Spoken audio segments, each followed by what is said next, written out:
Clearly, what was the village of Eccles has changed a lot since Bradshaw's guide. But the guide also notes that Eccles is celebrated for its cakes, and that hasn't changed at all. Ian Edmondson is the production director of Lancashire Eccles Cakes. How long has your family been involved in making Eccles cakes? I suppose it started in the 1920s when my granddad, he went around the local baker's shops buying cakes, and then he'd put them on his horse-drawn cart and he'd sell them at the local shops on the corners of the streets of Manchester. And then the family decided it would be better if they actually made the cakes, so they set a bakery up making the cakes. Can we see how they're made? Of course, yes. First I'll show you the ingredients. As you see here, this is the most important ingredient in Eccles cake, is a really, really good quality currant. These are Vostitza, and they're from a place in Aegion in Greece. You'll see it says, protected designation of origin. Now this is just like champagne, where they don't allow another grape to come out of that area. Yes. This is the same with here. A guarantee of quality. Yes, it is. And then we've got sugar. Yeah, just simple ingredients. That's all that's in the product. More currant. Sugar, more currant, brown sugar, a bit of salt, and lots of butter. Wow, it's a whole different world, isn't it? I know, it's absolutely fantastic, isn't it? What would it have been like here, I don't know, 50, 60 years ago? Well, the way that they made the cake 60 odd years ago would have been got a big round table, big pile of currants in the middle. Everyone gets a little bit of pastry, puts it in, and then starts folding it into a little dolly bag and then knocking it in rings and then putting them on trays. So quite inefficient compared to how we make them now. Yeah, because now it's all coming down the process line. Hi. Hi. That looks quite complicated. No, it's easy really. Just put all four corners to the middle, and then the sides normal. Okay. If you like to have a go, if you like to put these gloves on. I wish you luck anyway. Yeah, surgeon's hands. So 4 corners into the middle, and then fold the side bits in as, oh Lord, oh, that's a bit of a mess, isn't it? Yeah. And once they come off the line there, they get baked in these ovens, taken out and taken into the packing room for cooling them packing. This is where you really get the strong smell of the Eccles cake, isn't it? Yeah, you get that fantastic smell. It's all the flavours coming together of the ingredients. How many Eccles cakes are you producing? We're producing about 150,000 Eccles cakes a day. In fact, it's one of the most, it's probably in the top 6 most popular cakes. That's about 40 million a year or something. Yes, I'll take your word for that. Would you like to try a real Lancashire Eccles cake? I thought you'd never ask. Yes, please. Lovely aroma. Beautifully folded, by the way. Is it one of yours? No.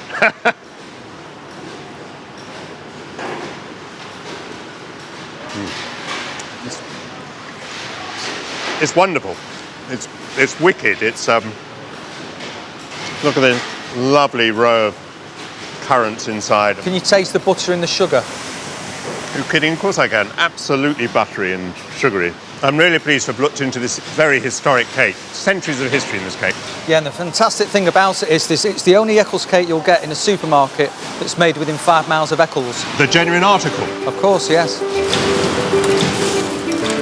The delicious pastries became so popular, they were transported to markets up and down the country by train and sold on station platforms. They were even exported to America and the West Indies, and were laced with brandy to help them last the journey. But that method of preservation got the cakes into trouble.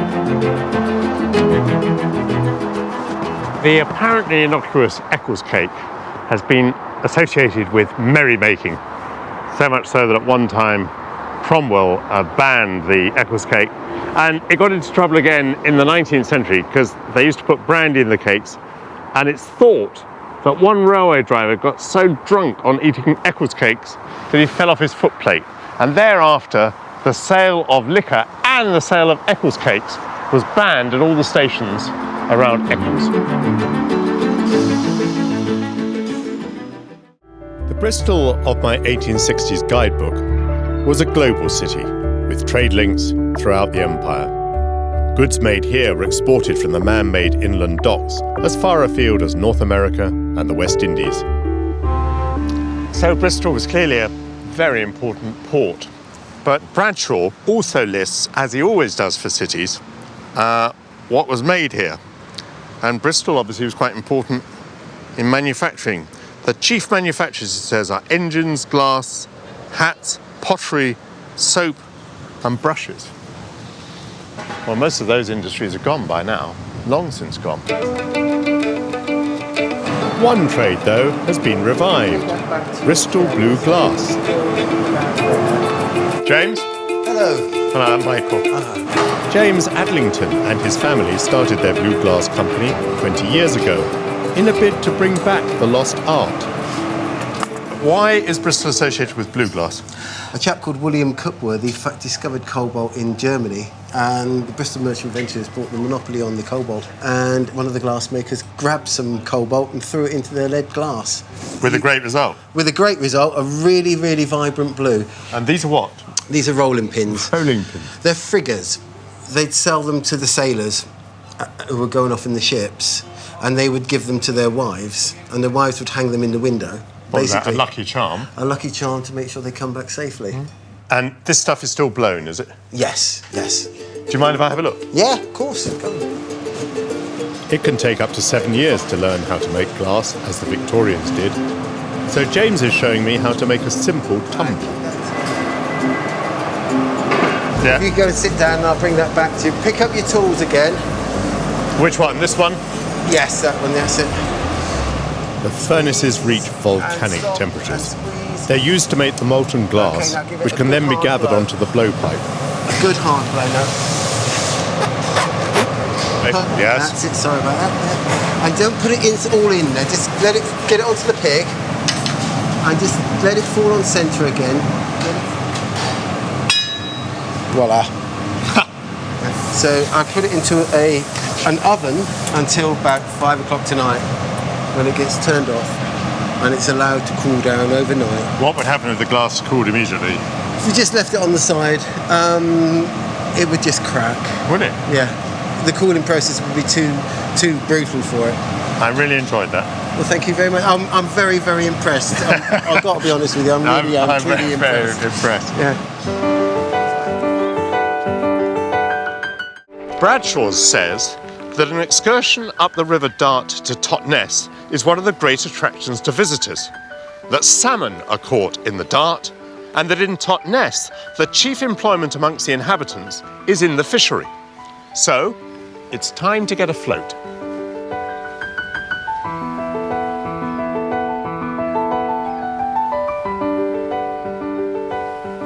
Salmon fisherman Nick Prust is going to take me out on his boat. Do I look the part? Well, yes, sort of. This is a townie's view of what a fisherman looks like. And lovely weather again today. It is, it's gorgeous, perfect. Are the fish biting? Let's hope so. We'll see. Not too sunny, not too cloudy? No, let's get going. Great. In Bradshaw's day, angling became a popular sport for Victorian tourists, with the help of the railways. Anglers arriving by train could even buy their permit at the local station. At the same time, commercial salmon fishing also took off.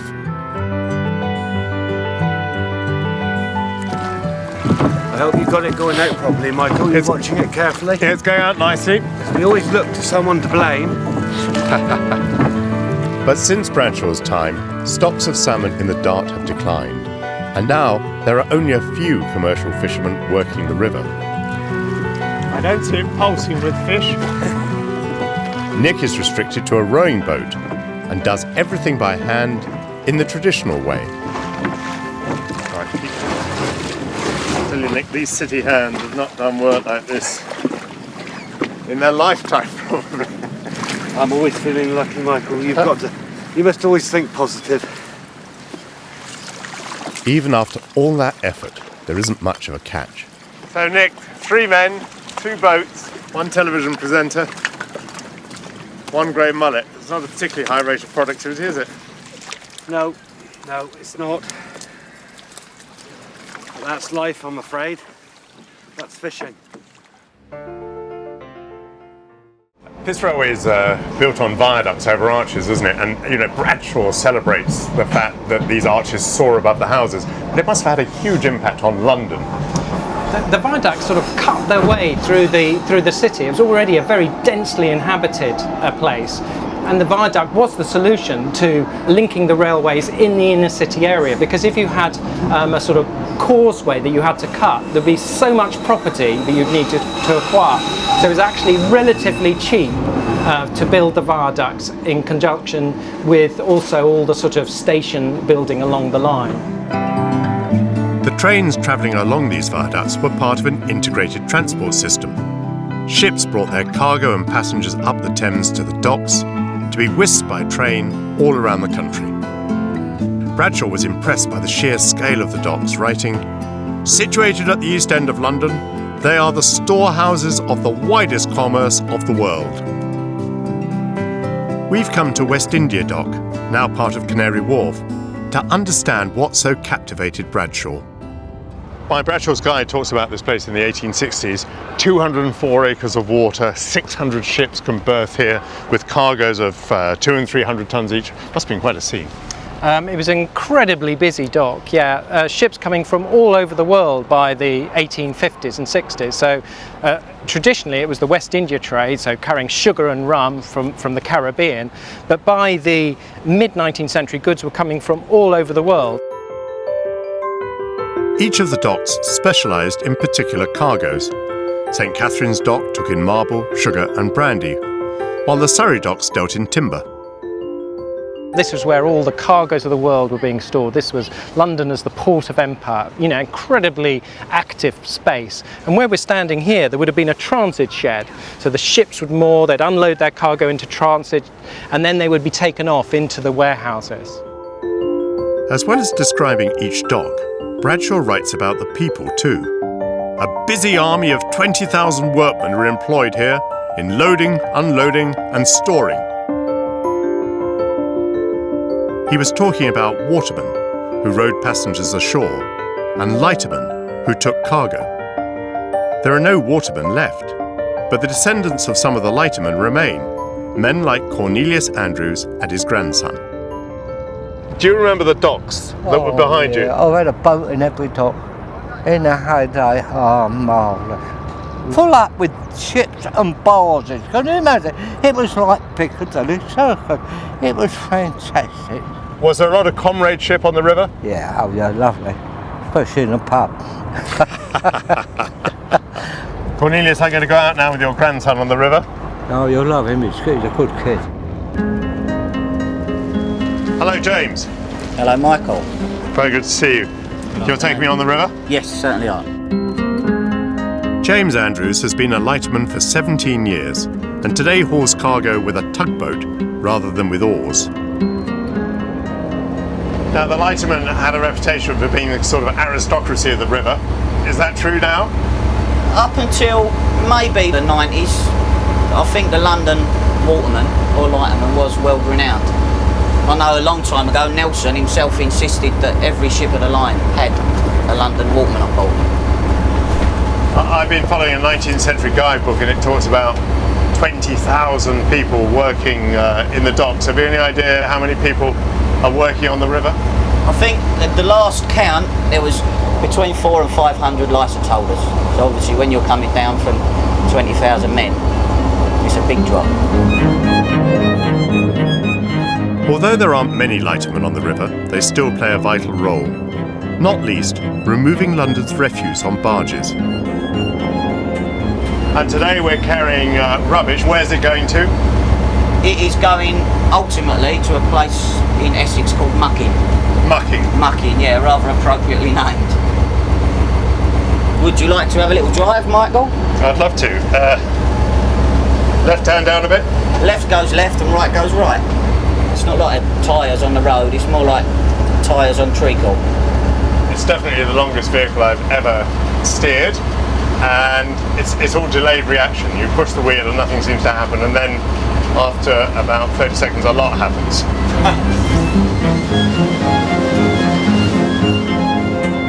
Holding the wheel is one thing, but I think I'll leave parking this 80-foot convoy to the expert.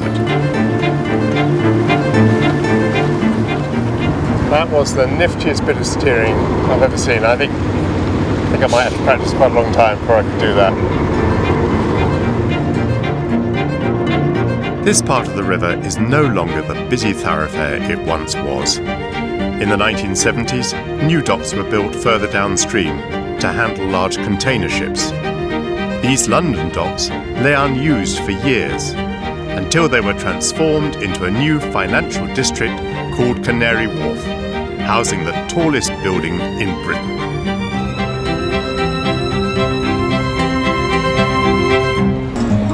The next morning I head straight to Downham Market Station. I've left myself time to enjoy this very special stop on the Norfolk line. Good morning. Good morning. I was hoping for a coffee, please. I'm sure we can get one sorted for you. What a charming station. Downham Market Station is Grade 2 listed, but the service to passengers is definitely Grade 1. But I've never seen anything like that. Well, this is the station waiting room. This is. But what is it? Is it a lending library? No. We sell the books in here. They're all second-hand books. We've got a 50p corner and obviously slightly dearer ones. And. But if you come in here with a cup of coffee, are you entitled to settle down with a book for a couple of minutes? Absolutely. We have people staying here for several hours sometimes. May I just feel if it seems comfortable to read my Bradshaw in what really the perfect setting, an armchair in a railway station in deepest Norfolk. The hospitality to be enjoyed here is clearly well known to local people. Good morning. Good morning. I've just been enjoying the waiting room. Isn't it fantastic? Oh, it's wonderful. We think it's the best station there is. You know it well then, do you? Oh, yes. We just live down the road. Sometimes we use it when we use the come on the train, and sometimes we just come and have a coffee or a piece of toast or something, and people get off and have a beer. And what about the books? Do you ever make use of the bookshop? Oh, yes. Bought quite a few books. I don't buy any more. Got too many. Filling up your house? Yes, definitely. Yes, I like books. Where are you off to today? Well, we're not going anywhere today. We're just coming to look at the train and be at the station. How marvellous. I'll now be covering the last 11 miles of the line to the terminus at King's Lynn. And there's a thrill in store for me. Well, today's a very special day for me because of this bit of card. This is called a driving cab pass, and this means that between Downham Market and King's Lynn, I get to ride in the cab with the driver. Which way to the cab? This way, sir. I guessed that. I'm looking forward to seeing the line stretch out ahead. So much better than the view from a passenger seat. Hello there. Hello there. You expecting visitors? Yeah. Yes.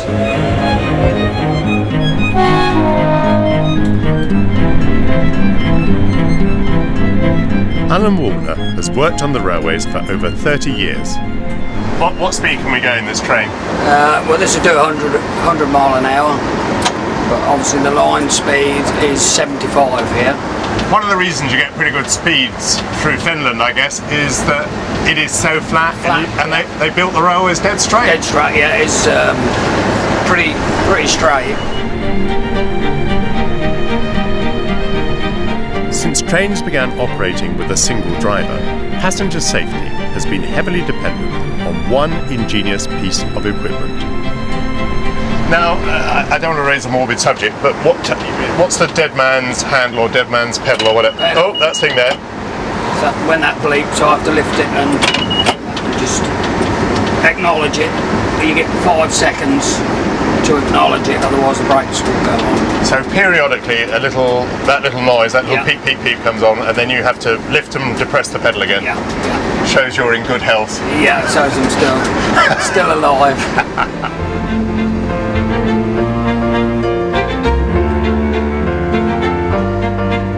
End of the line, Alan? Yep, end of the line.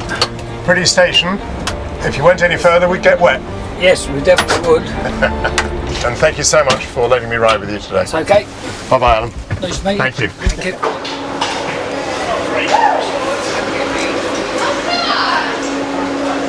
feel really good about that. That was such fun. I rode in the cab. Bye-bye. The first stretch of the route takes me away from the main line along a rural Norfolk branch line. In Bradshaw's time, it was used to transport turkeys to market in London, earning its trains the nickname the Turkey Express. Now it's a heritage route, operating the last generation of diesels. Every smell, every sound, the roar of the diesel, the chug-chug across the railway lines, it's all so evocative of a form of rail travel now gone. And I'm about to go and see the driver, Peter, and I've met him before. Peter Eyre has worked on this route for over 12 years. Peter, good morning. How lovely to see you. It's been a while, hasn't it? It has, Michael. It has indeed. Can you remind me where it was that we met? We met in Hornsey EMU depot when you presented me with the Minister's Cup for punctuality on the Great Northern out of King's Cross. And you absolutely deserved it. Well done. Wow. So, well, those were electric trains we were driving then. Yes. Now we're on a diesel. Have you driven every sort of train? Virtually, yes, yeah. So Peter, this diesel multiple unit, this was being introduced when I was a kid in the 50s. Yeah, that's right. And it was elbowing the steam engines aside. That's right. Was that a sad time? It was into the unknown. A lot of the older drivers at that time, they really couldn't get used to it. And we had 2 or 3 incidents on the railway where people actually committed suicide because of the pressure. They couldn't handle the change. That's very sad, isn't it? It is. They just couldn't get their head around it. Right, now, I'm going to put you in the seat. Really? So you get an idea of a bit of basics on what a driver's job was. Well, that's... Okay, Peter, that's pretty daunting. Now, the first thing you've got to remember, this is what they call the dead man's handle. Yes. You've got to keep it down, but if you release it between 5 and 7 seconds, you'll get a brake application. Yeah. That is the most important thing. Knock that right round to number 1. Open up and blow the horn. It seems to me a bit like one of these things where you have to tickle the top of your head and play with your nose at the same time. Right. And then kick this into 1. Straight to the top. That's it. Wow. Now, open the controller. By the way, I didn't go. That's it, yes, that's fine. Now open the controller a bit to give us some power. You see the board on the right with the big red dot in it? Yeah. Well, that is a stop signal. Right. And that's where we shall stop. Now, gradually bring the brake round towards you. A bit more, keep going.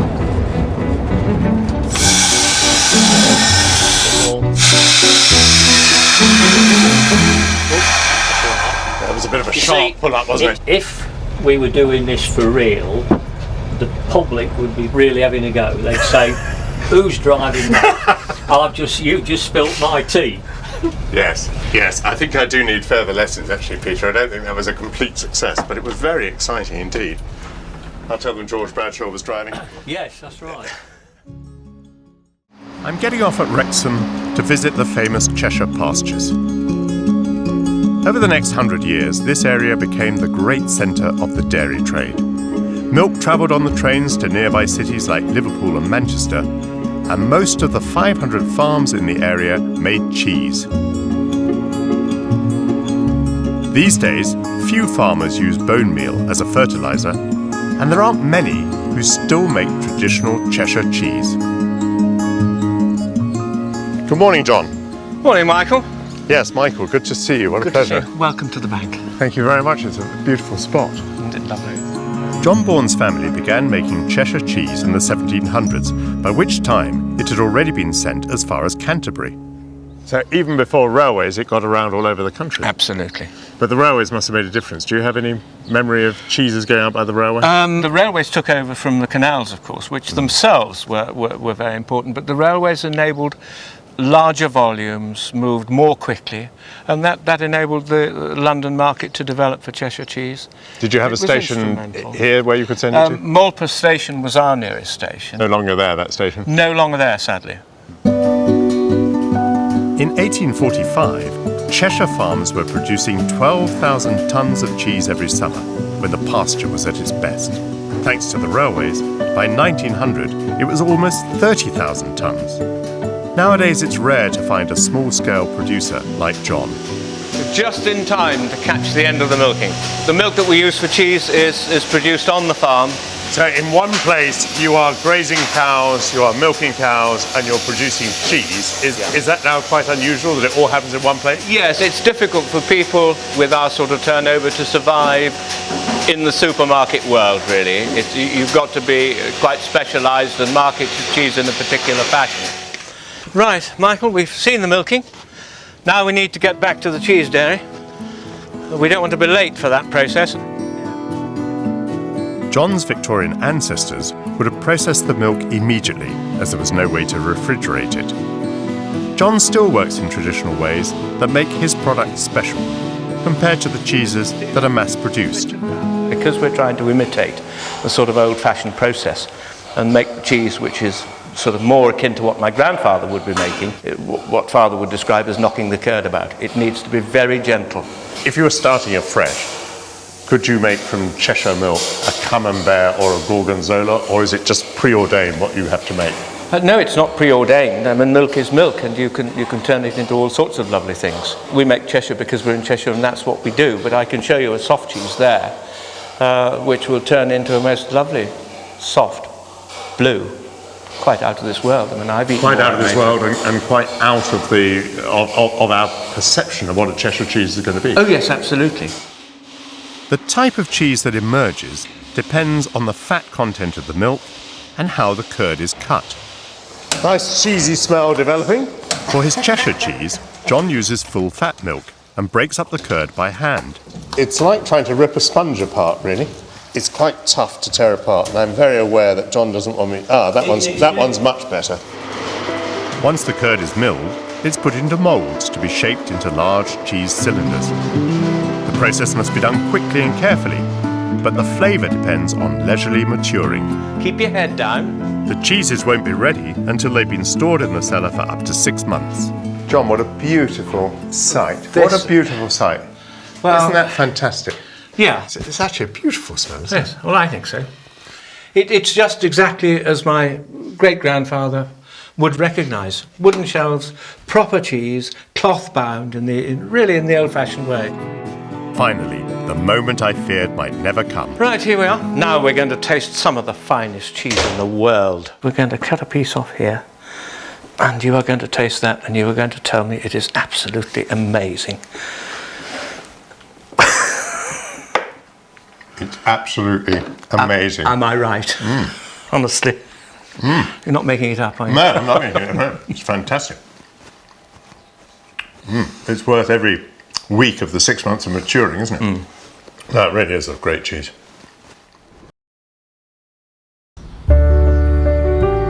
By the mid-19th century, Coalbrookdale's iron industry was in decline, but the arrival of the railway in the 1860s brought new industries.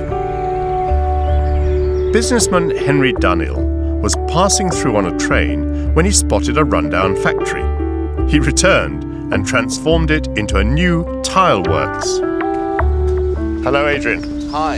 Adrian Blundell works for Craven Dunhill Jackfield Tiles. This looks like an amazing piece of industrial archaeology. It is, in actual fact, a real working factory still. It's not just a piece of archaeology. Craven Dunhill, the company I work for, actually built this purpose-built model factory in 1872. And I had a feeling as I was coming out here that this is an old row. Is that right? This is the old track? Yeah, it was. We brought in materials from Devon and Cornwall and shipped to Manchester and Birmingham, finished material which would have left the factory at the far end here through the weighbridge.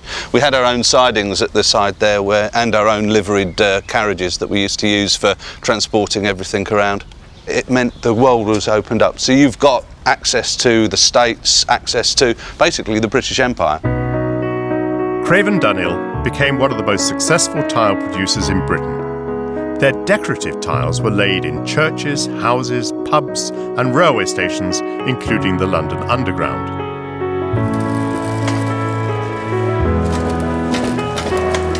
Today, the tiles are made in much the same way as they were in Bradshaw's time. The original process was developed for making buttons, ceramic buttons, and obviously the patent and idea was actually then expanded into other types of products. So what we've got is ground clay.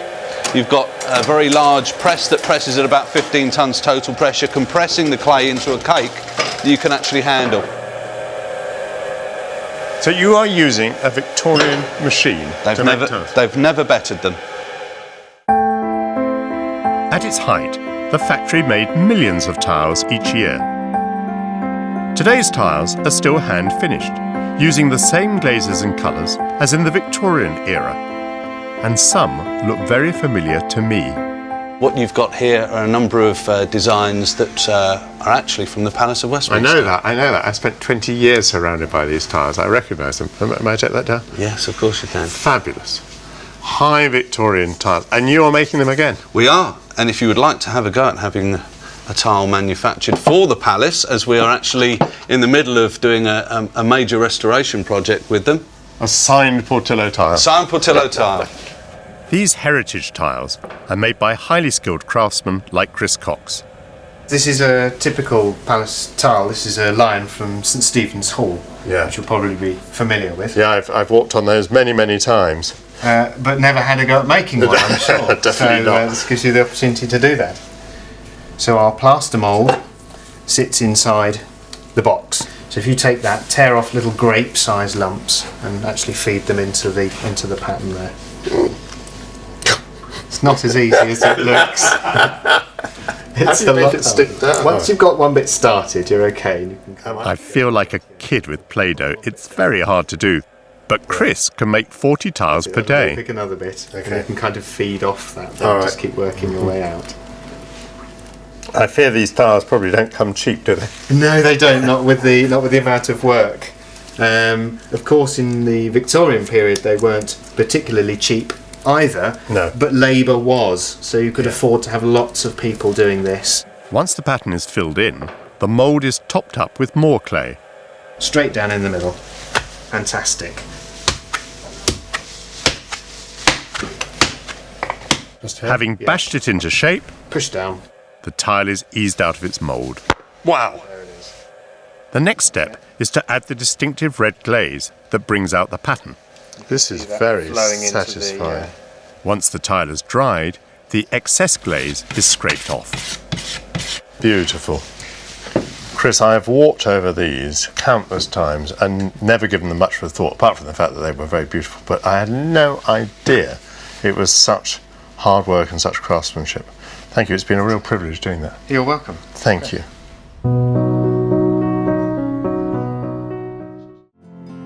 In Bradshaw's time, trains leaving for London were also packed with the town's famous pork pies, cooked in the bakehouses surrounding the station. With Stilton and pork pies exported from Melton Mowbray to the rest of the country, I'd like to know whether locals appreciate them. Are you a fan of Stilton and pork pies? I'm a big fan of pork pie, but Stilton's not my favourite. It's a little bit bitter.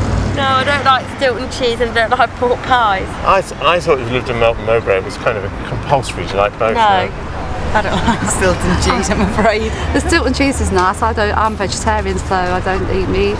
Okay, so no pork pies for you. No. And no Stilton cheese for you. No, I'm afraid not. So you could try both. What about the pork pies? The pork pies are nice from Melton. Thank you. Okay, enjoy. The evolution of Stilton and pork pies alongside each other isn't a coincidence. It goes back to Bradshaw's era, and it's connected with hunting. Farmer Ian Jalland can explain. Ian. Hello, Michael. Lovely to see you. What a beautiful looking shop. Thank you. Full of temptations, isn't it? Absolutely, yes. But you're famous for your Melton Mowbray pork pies. How long have they been around? Well, Melton Mowbray pork pies have been around for 200 or 300 years. Historically, why were there pork pies here? Well, Leicestershire is a grassland county there's a lot of livestock. Stilton cheese became quite a big industry, and a byproduct of the production of Stilton cheese was whey, and whey was fed to the pigs. So there's a lot of pigs, a lot of pork, and people decided good use of that was to make a pie. Now, I'm always interested in railways, so railways were pretty important for pork pies here, were they? Well, it was the railways that it brought the hunting fraternity from London to Melton Mowbray. The hunt servants often carried these pies in their pockets, to keep them going on a hard day's hunting and looking after their master. And the aristocrats from London noticed that they were eating these pies and tried them, liked them, thought they were great, and started taking them back to London by train, and hence the popularity of the Melton Mowbray pork pie. Now, I saw as I came in that you are looking for a pie maker, and I thought I might offer my services. Right, well, we've been trialling apprentices for a while now, so yeah, I'm sure Lee would like to entertain you as an apprentice pie maker. Should we put on funny clothes? Yep, follow me. Ian's Bakery is one of just 9 still making traditional Melton Mowbray pork pies. Michael, this is Lee, our head of production. Hello, Lee. Hi, Michael. These pies are special because they're not baked in a tin, but moulded round a wooden dolly. You place your dolly into the centre of your pastry. And just start lifting the pastry up. As you're lifting it, you want to be turning your pastry. Right, that's going nicely. Yeah. Most pork pies are factory produced, but here, to this day, they're made by hand. Because what you need to do now is you want to release the pastry from off the dolly. Oh, right. You're a bit quicker than I am.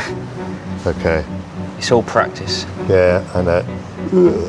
Okay. Nice pizza. Pretty much. That's it.